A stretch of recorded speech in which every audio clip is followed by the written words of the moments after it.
What's up, everybody, and welcome back to the Knab and Ro Show. I'm here with my compatriot partner, Knab and Ro. Say hi, Ro! Hi, kids. Welcome back to the podcast and videocast and stuff.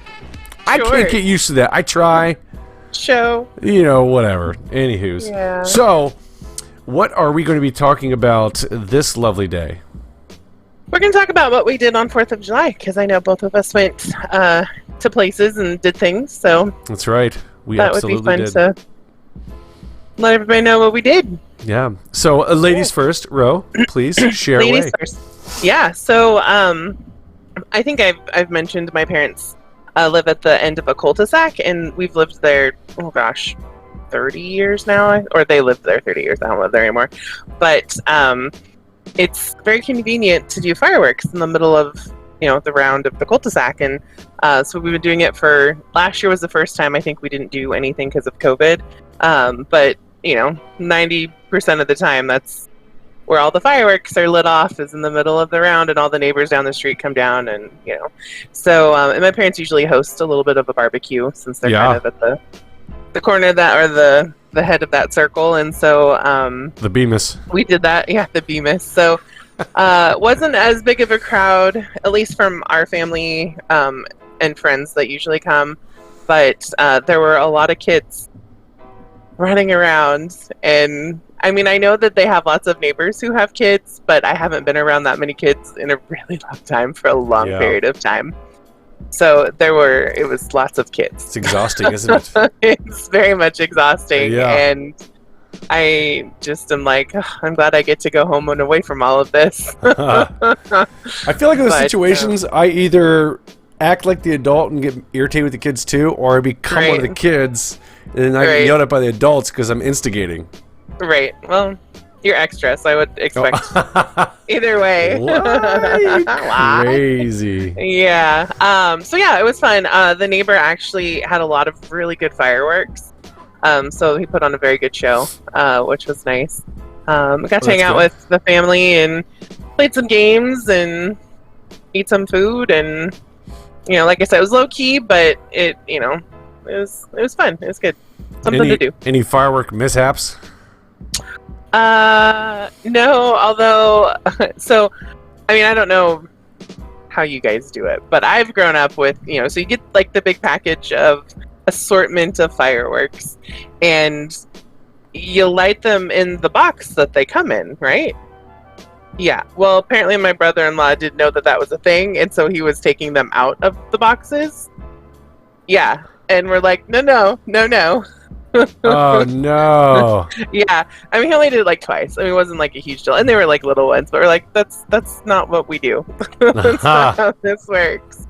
So, and then my nephew, he was getting a little, so there were no mishaps, but my nephew was getting rather creative, and we're like, we're going to need to watch him in the future, because he was taking like the little poppets, and then he was taking a sparkler, and he had like a mound of poppets, and he would like take the sparkler over the little poppets, and boop, boop, boop, like they sound like, I mean, not, and then he tried to start the sawdust on fire that they come in.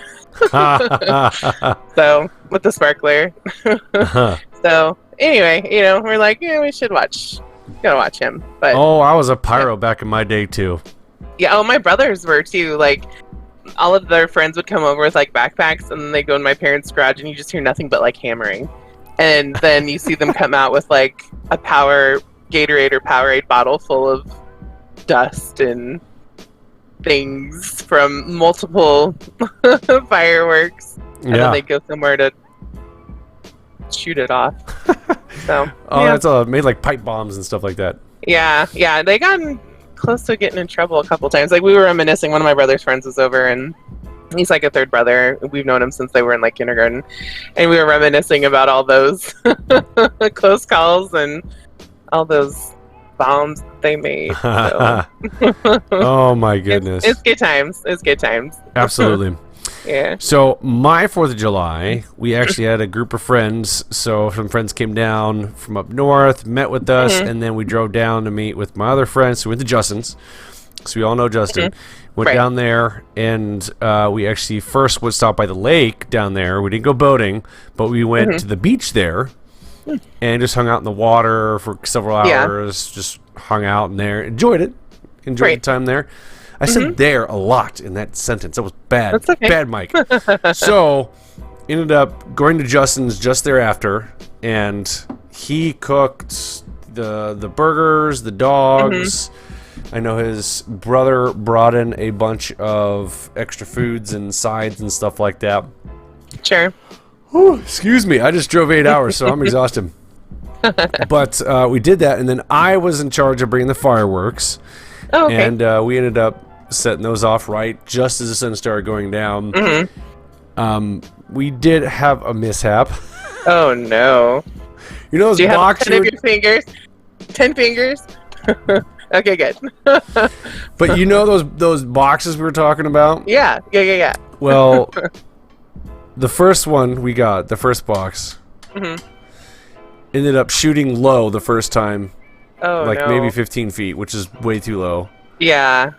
And then something happened, and it started shooting out the sides, or it turned, and it started shooting at everybody. Oh, And jeez. so everybody got up, and they were hauling the butt to get out of there. Yeah. It was grab scary. kids, chairs, move. Yeah. Yeah. And then only one person got grazed, but it's fine. There's nothing wrong. Everything's good. Right. And later on that night, all the extra boxes and stuff, that when they were done, we checked them and put them into the fire pit just to burn all the boxes and excess stuff. Sure. So I was going with Stephanie, and we were going to go pick up get the cooler and all this other stuff. There was one that wasn't done in the fire that Justin made. Oh no! It goes out, hits Stephanie, just nicks her, and then goes right into my leg, and there's like a 1/4-inch gash about this long in my leg that was cauterized, almost on point, that bled everywhere. Oh jeez. Yeah, it's right here. Oh my gosh. How's Stephanie? Is she okay? Did she live? Is she surviving? Hers is fine. I got the worst. I got the brunt force of a majority of the stuff. So everybody else is fine. Yeah. Oh, good. But Wow. I'll tell you, I'm never getting those stupid box fireworks again. I'm getting a mortar that I can drill into a piece of wood and just put the ball in it, just shoots out. That's all I want. Right. I don't want this box garbage.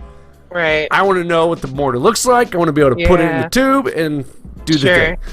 Well, we almost didn't have, like, a lot of cities and counties around here, just because it's been so hot here, had a firework ban, and so we weren't even sure if we would be able to even do anything. But we were able to, so it was fine. Yeah. And no casualties, and it was a pretty show. Oh gosh, it was crazy. Yeah. I mean, you can see fireworks from neighbors and neighboring, just all over the place. So you were able to see fireworks. That wasn't an issue. Yeah. Oh my goodness gracious! It was absolutely insane. Yay, 4th of July. Yeah. One thing that I missed that we didn't do this year, just because I don't remember if there were any because of COVID and all that jazz, is typically we go to an outdoor symphony, we bring a picnic blanket and snacks and some drinks, and we'd listen to some classical patriotic music. Last time we did that was a good 4 or 5 years ago down in Greensboro. It was so awesome. I absolutely love it. Yeah. But that's my favorite traditional thing that we do for 4th of July. Yeah, usually we have a big parade. Yeah. And I'm fortunate to where I live like a block down from like the main street where the parade goes down, and they actually stage on my street, so I guess get to see the parade before it really happens because everybody drives by my house. But it's so big that people start to like set out chairs and stuff on the sidewalk like a day or two before. They didn't have it last year and they didn't have it this year, so it's kind of a big bummer. Yeah. But next year they're gonna have it, and so it's been really weird not having that or being a part of it. Like all of us kids, at some point in your life, you're involved in this parade at some point, whether it be through 4-H or dance or church or whatever. Like you've been a part of this parade at some point in your life if you lived here, and so it's just been weird not being able to see that and whatnot. So, but there's always next year, so hopefully it'll be okay. Yeah, we had a small parade, like our little tiny town of Maineville did something. So like these specific businesses or Boy Scout troop and the mayor or whatever, just. They wave. Yeah, here's candy. Here's more candy. I mean, there's so much candy by the end of it. Oh yeah. Oh my for gosh, sure. it was too much. It was way too much. Yeah. But then they ended up. Went to a park afterwards, and they had some vendors set up to do balloon animals, face paintings, stuff like that. Sure. And had a skydiver skydive down with the American flag, which is pretty cool. Oh, that is awesome. Yeah. So it was something, but it was good. Yeah. Perfect. Yep. Well, let us know down below what you guys do for the 4th of July. Yeah. And give us your traditions and or what you did this past 4th of July. But we want to thank you all for watching this video. If you liked the video, go ahead and jack that like button right in the nose. Don't forget to tell your friends and family all about the Knab and Ro Show. And as always, the show is a wrap. Yay. Until next time, kids.